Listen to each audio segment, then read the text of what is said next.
Hello guys, welcome back to my YouTube channel Chittu Bhaiya. So guys, अभी फ़िलहाल मैं आया था चित्रकूट और आया हूं तो भैया घूमना तो बनता ही है चित्रकूट में भाई, बहुत ही मज़ा आने वाला है। सो आज अभी पहले दिन मैं आया हूं गुप्त गोदावरी, जा रहा हूं घूमने। सो आइए मैं आप लोगों को एक प्यारा सा दर्शन कराता हूं गुप्त गोदावरी का। चलो तो मैंने ऑटो बुक कर लिया अपने परिवारजनों के साथ और फिर निकल गया घूमने के लिए।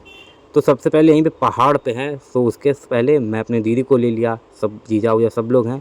आइए चलिए चलते हैं, ये सामने देख सकते हैं यही है गुप्त गोदावरी।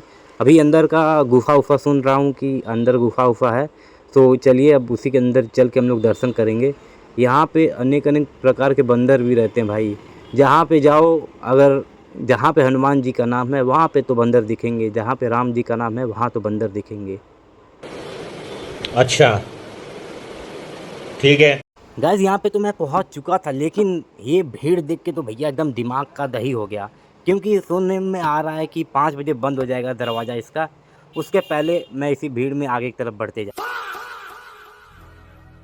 गाइस जैसे इसके अंदर मैं जा रहा था तो भैया बाहर बहुत ही गर्मी थी, लेकिन इसके अंदर जाते जाते ऐसा लग रहा था कि शरीर में थोड़ा ठंडक आ रहा है। क्यों? क्योंकि इसके अंदर जितने भी पत्थर हैं वो सब लाइमस्टोन से बने हुए हैं। अब आप लोग मेरे सामने राम दरबार देख सकते हैं। आइए मैं बताता हूँ उसके बारे में आप लोगों को। अंदर आते ही चलिए मैं आप लोगों को एक अद्भुत दृश्य दिखाता हूँ और बताता हूँ उसके बारे में। अच्छा। जो मैं अद्भुत दृश्य की बात बता रहा था वो बात थी श्री राम जी, सीता माता और लक्ष्मण जी के बारे में। ये जो स्थान है इसको कहा जाता है राम दरबार। क्यों? आइए मैं आप लोगों को बताता हूँ।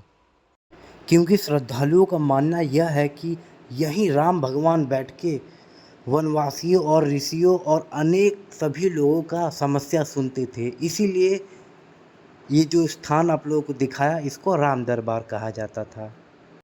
चलिए गाइस अब चलते हैं आगे की तरफ। फ़िलहाल पीछे तो जो दर्शन करना था कर लें, अब आगे चलिए चलते हैं दर्शन करने। तो चलते चलते भैया हर जगह मुझे गुफा ही गुफा दिख रहा था। यहाँ पर लाइटिंग की गई थी जिसकी वजह से बहुत अच्छा लग रहा था। और जस्ट मेरे सामने था सीता कुंड। आइए मैं आप लोगों को इसके बारे में कुछ बताता हूँ। विंध्य पर्वतमाला की 2 गुफाओं में से एक गुफा जो ऊपर वाला है, उसी से जो पानी गिरता है, सो उसी को गाइस ये सीता कुंड कहते हैं। और यहीं पे कहा जाता है कि माता सीता ने स्नान भी किया था। और जो दूसरी गुफा निकलती है उसमें से भी जल निकलता है, लेकिन वो अंदर ही अंदर पता नहीं कहाँ गायब हो जाता है। इसीलिए इसे गुप्त गोदावरी कहा जाता है। ये जो आप देख रहे हैं खटखटा चोर, ये एक राक्षस था जिसको माता सीता ने श्राप दिया था और उसकी वजह से वो पत्थर बन गया था। और यहाँ पे एक कहावत भी है कि इसको जो जो स्पर्श करता है उसके घर में चोरी नहीं होता है। गाइस चलते चलते तो हम लोग पहुँच गए थे, लेकिन अंदर से पूरा दर्शन नहीं हो पाया। क्यों? क्योंकि अंदर बंद हो चुका था सब चीज़। और इसी के कारण अब वैसे भी रात हो रही थी तो हम लोगों को निकलना पड़ा। मैं अपने पूरे फैमिली मेम्बर्स के साथ और बड़े पापा का आदेश आया था तो उसी के अनुसार हम लोग आगे निकल लिए।